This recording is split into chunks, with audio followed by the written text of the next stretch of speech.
And welcome back to another exciting episode of Psychotronic Coast to Coast. Today we did something a little outside our purview. Me and my co-host Owen Neal over here. Uh, Normally we do like more obscure titles, but today we decided to do Friday the 13th Part 4. Previously, on the last time there was a Friday the 13th we had done Friday the 13th Part 3. We'll never do 1 and 2, they're way too highly regarded. And we'll never do Freddy vs. Jason because I'll never see that movie again if I can help it. And yeah, we might end up doing the rest every time a Friday the 13th shows up. We might just do one, but we don't know. They're releasing to get Takes Manhattan at some point because that definitely belongs on this show for sure. Yeah. You mentioned it earlier this year. You were like, hey, there's multiple Friday 13th. We should watch a Friday 13th on them. And then I'm like, we're going to do it. And this, you're like, I don't want to. But part 4, Jason and Map just came out for the game. So I felt this might was as well good. do part 4. A good cross-platform marketing. Maybe we're like, man, I remember 4. Is it any good? And then I look through for us. I'm like, oh, these schmucks. Maybe they'll tell me if it's any good. And it's like, we didn't, but we did. We'll let you know.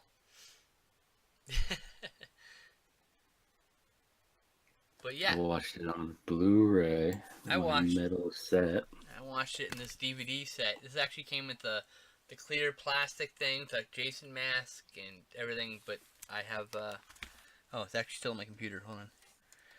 But I have the Jason mask in a different area with some other movie memorabilia, and the plastic case that houses it all. It's in storage up there because it's so brittle, like it's because it's weird clear plastic that's literally just falling apart by existing. So I didn't want to handle it a lot. So, yeah, you have the Blu-ray set though, right? Yeah, but I have the DVD set too. Oh, okay. Yeah, this one's kind of cool because it's got like all these little 3D these little facts inside. You know, is that coming through? Yeah. Okay. Good. Good. Yep. So yeah. So I kind of dig it. I don't want to get the Blu-rays until they release the uncut releases. I have no interest in owning another cut copy of those fucking movies. I paid like $50 for the set. I think I'm done for now. It's good enough for how frequently I watch them. Not that I hate them or anything. I just watched them a lot, like when I was younger, so I know them a bit, and so I don't revisit them as often. Anyway, we watched the Final Nightmare. Final chapter. Final Nightmares, Nightmare on Elm Street. God damn it. 1984. Yes. It's. I was like 2 years old. I was also 2 years old. I wouldn't discover Jason for another 7 years. Yeah, 6 or 7 years. Yep. Anyway, How in depth do you want to get? I have all the kills here, so let's go through them. Let's just do it. Start from the top and let's go. What's the plot of the movie? Let's kind of just let loose and fast, and we'll kind of go for it. the basic plot is it's like the night of part 3. We see the ambulance picking up his corpse and all that good stuff. Like it takes place right after part 3. Yeah, 3, 4, and 5 take place like really like within days of each other. And I think 6 is the first one. The new generation, when they jump ahead like 10 years or whatever. Yeah. And it happens in the 90s, even though it's from 1987 or whatever. Part 4 is the non-Jason. That's Roy or whatever. Where he's an ambulance driver, and there's like part 5, you mean? Where there's like the Wayward house, and his son was killed there. His son was killed in the previous movie, right? That's the idea. Isn't his son the one who came to like Crystal Lake to hunt Jason or whatever? I thought he was killed at the Wayward house. Oh no, that's right. The one guy kills him because he's just fucking snaps or whatever. Yeah. He kills that guy, right? Sully or whatever. I think that's his name. Anyways, we're gonna cover that next time there's Friday the 13th. Don't worry, that's next on the docket. But on this one, number 4. So yeah, they pick up dead Jason and all the other dead people from that camp, and then we get to meet a morgue guy who's trying to hit it off with a nurse. But they're promptly dispatched because Jason's not dead.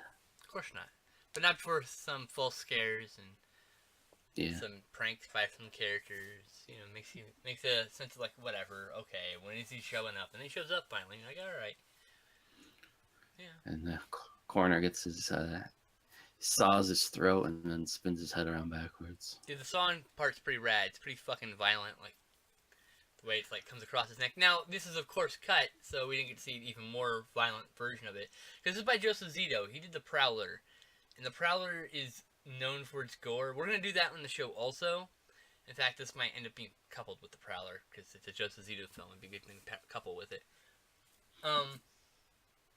But The Prowler, like, there's a part in The Prowler where like the person gets the knife to the head and you see the blade in their mouth, and like also just like all the kills in that movie are like really over the top gory. And this one you can see like they cut away and they're like there's more, but there's more. So one day hopefully we'll get the uncut releases.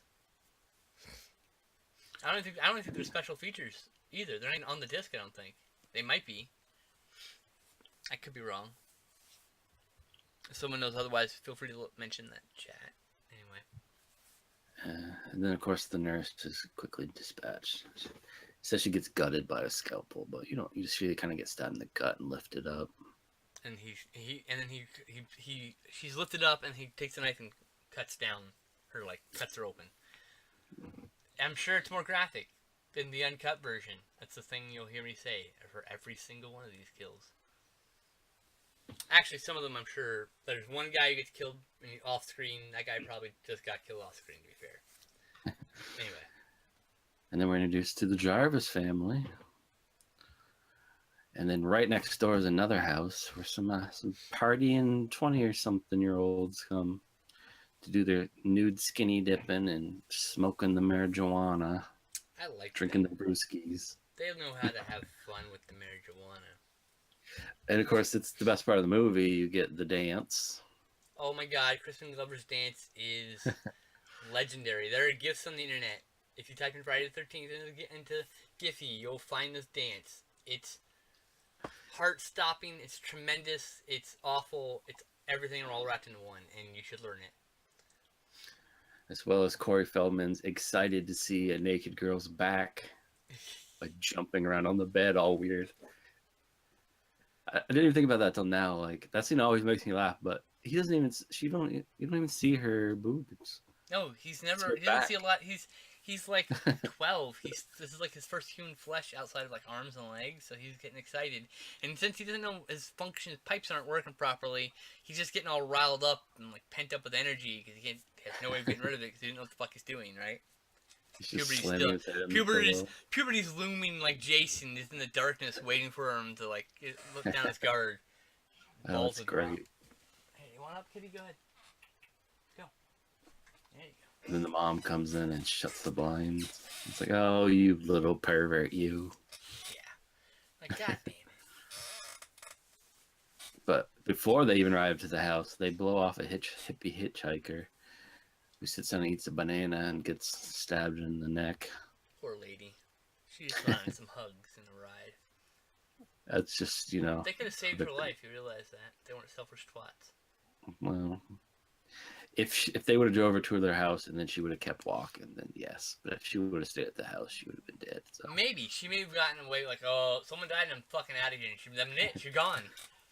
She may have been one of the survivors, right? She would have been... In fact, if she would have made it to the camp, I bet you at that point she would have been the final girl because she would be the virginal one, right? yeah, she probably gets around. She's a hippie. Hey, man. That's what hippies It's not do. about. Right? It's not about the past. It's about how you act around Jason. And since she's the outsider, she's less likely to have sex. That's all I'm saying. I want to see the movie of Jason just walking from the hospital to camp. I mean, imagine how many victims he might have had just walking back to camp. Yeah, I know, right? Also, well, I mean, he never walked back to camp. He teleported, remember? Because he killed the hitchhiker. Movie, he's in the kitchen, and now he's outside the second-story window to throw someone out, and now he's downstairs outside the front door to put this corpse down. Now he's over, like, what the? There could be, like, college dissertations. I'm sure there is college. I'm sure there's very lengthy articles about the actual dynamics of how, of the order of processes of how he had time to figure it out. Someone's written the whole thing down. Well, you see, Jason had time to climb out the kitchen window, climb up the lattice work to the second floor, and grab her out the second floor because it's right above the kitchen. Like, oh my God. Sit the fuck down, nerds. It's okay. I love you, but I want to read that article. But anyway, it's just, it is what it is. He teleports everywhere. It's ridiculous. So he probably teleported like every 50 feet. Teleport. As far as he could get. Yep, and then walks a little bit and teleports and walks a bit, like if you had to play Then the he's game. like, oh, hey, there's somebody here. Stab. Like if someone took the Friday the 13th game engine and then made it into a walking simulator where nothing happened but you walked around, you had to teleport every now and then just to like save time from walking. We need a Jason and Michael road trip movie. Michael can drive. Ghost Kill 3. Yeah. Traveling around looking for Tommy Jarvis and They pick up Chucky as a hitchhiker in one segment. I mean, because Tommy's still out there, and they stay at a hostel with the demonic toys and puppet masters puppets sharing a bed. Laurie's son is still out there, Jason, whatever Josh Hartnett. I don't know. He's still around. We should probably do the Friday 13th remake too at some point. Since everyone shits on it, we should give it a fair shake. No, it's not.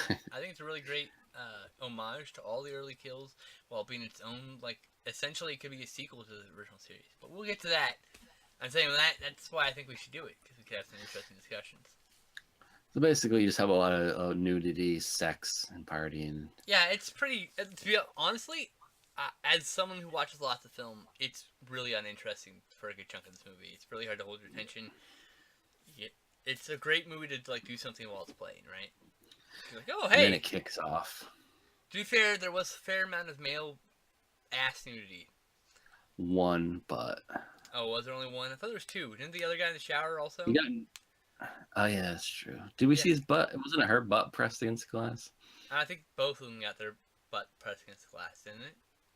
Maybe. Was it I don't think. Maybe when he was getting killed, we saw his butt. I'm pretty sure we saw his butt though. No, he crushed his face. So that's higher than his butt. Yeah, obviously.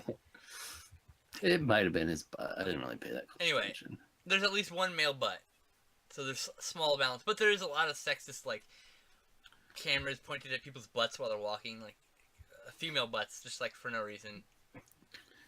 I mean, we do see some male nipples too, if you're into that. So it is kind of like It's kind of like their POV, but it's just kind of like not necessary. Just so that's out there. It's just showing that they were sex craved. Yeah. Oh, my favorite part is this dog chills for a while. It's hanging out throughout most of the movie, and out of nowhere, it just nopes the fuck out the second story window. Like, nope, I'm out. Peace. I'm done with these people. Just jumps out. That's later though. And we don't know what happened to the dog. Gordon just never comes back. No. Disappears. I mean, like, yeah, we're going through it kind of order, but I do kind of jump around. Who hasn't seen the movie yet? Christ. Yeah.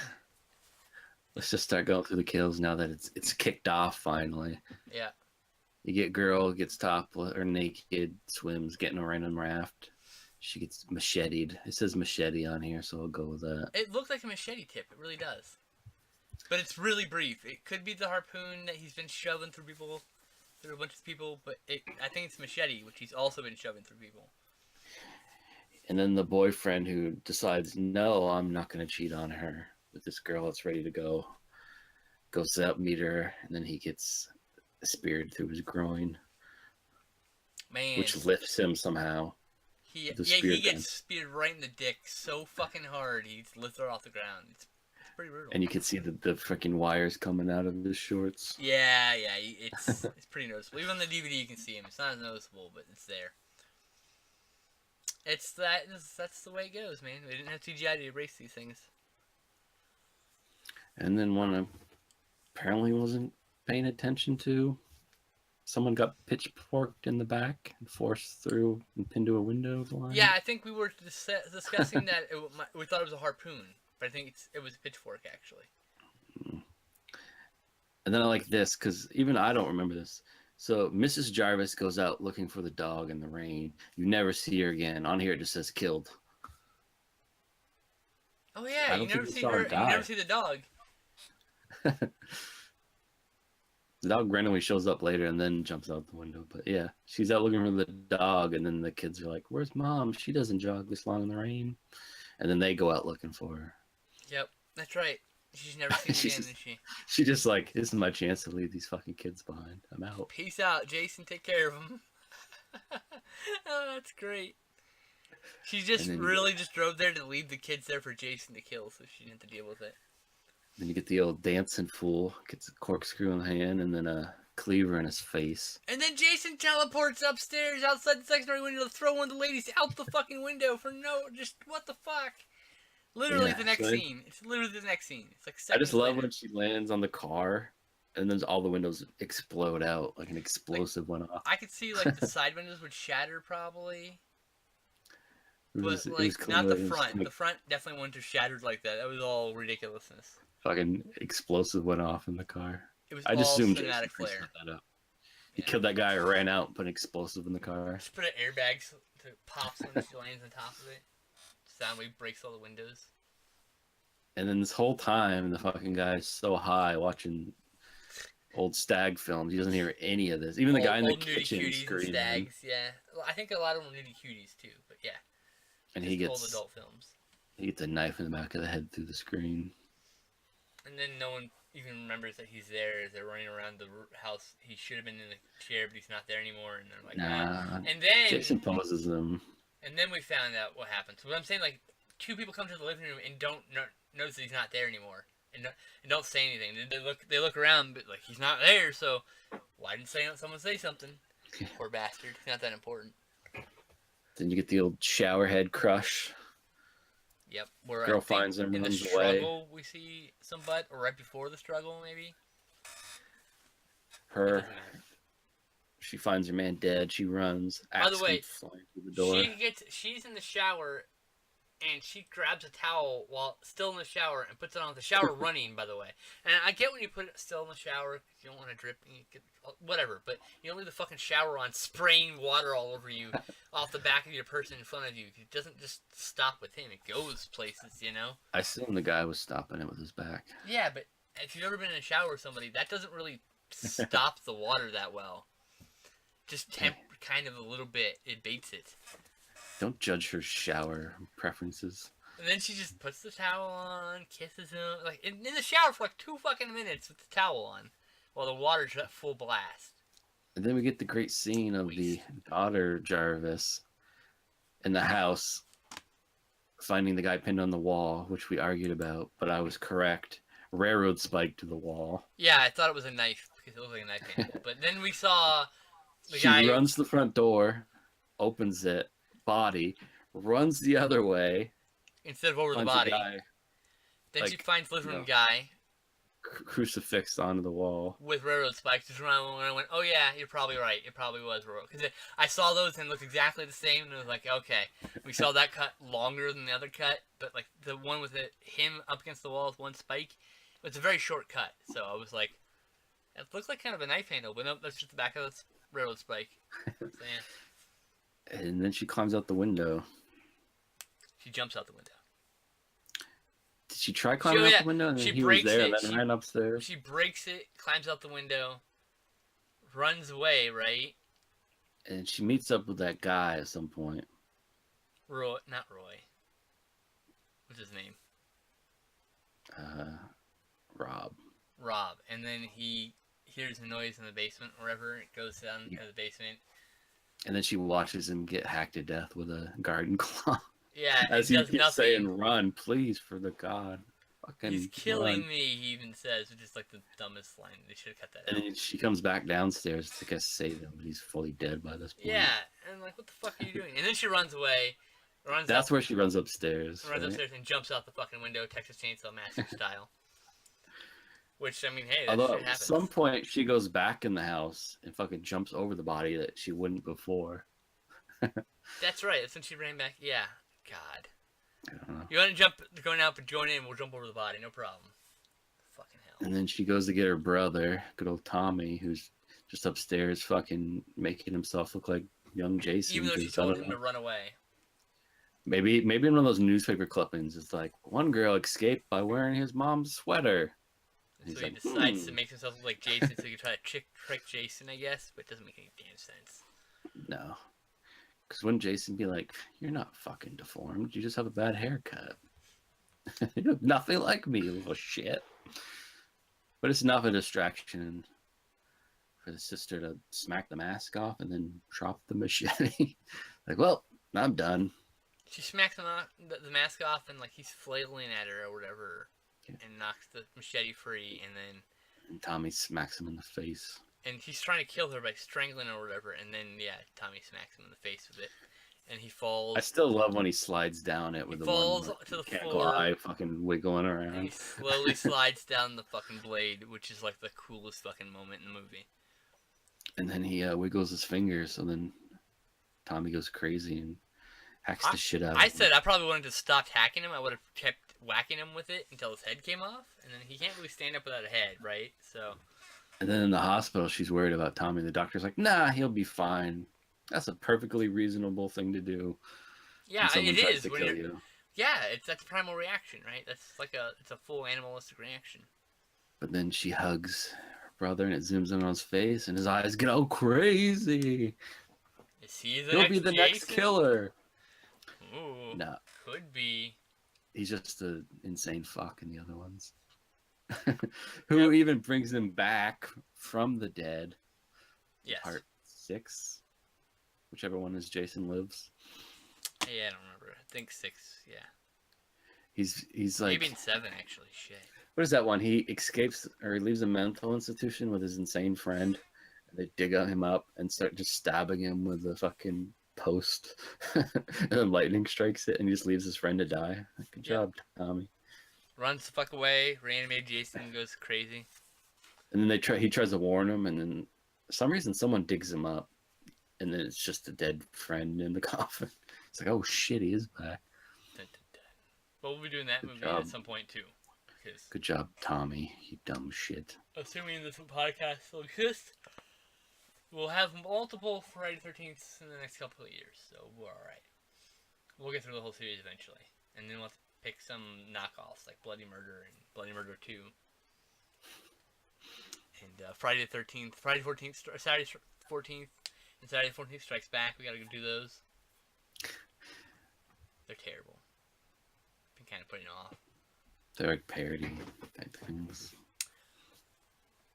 Anywho, next week we're done, right? We did everything? That's everything? Yeah, pretty much. Just Okay. whatever's important. Nudity and kills. Nudity and Kills, right? Okay. Next It's a week Friday movie. part is our part one of our 2-part Halloween series, where we each get to pick a movie for the Halloween. And my pick, which is delaying our previous pick until after October, is Hack-O-Lantern, because it's the only thing I have that's Halloween related that'd be perfect for the show. That isn't a Halloween movie, like Halloween 3, which we should do at some point also. Nah, it's too good to be in this. Nope, it's still shot on by everybody. It's sad. It's fucking the best Halloween. I besides know, one. right? But no one believes me. That's why you gotta preach it, brother. We gotta preach it on the show. So yeah, we'll be doing Hack-O-Lantern. This has... There we go. I can show this now. Movies on it.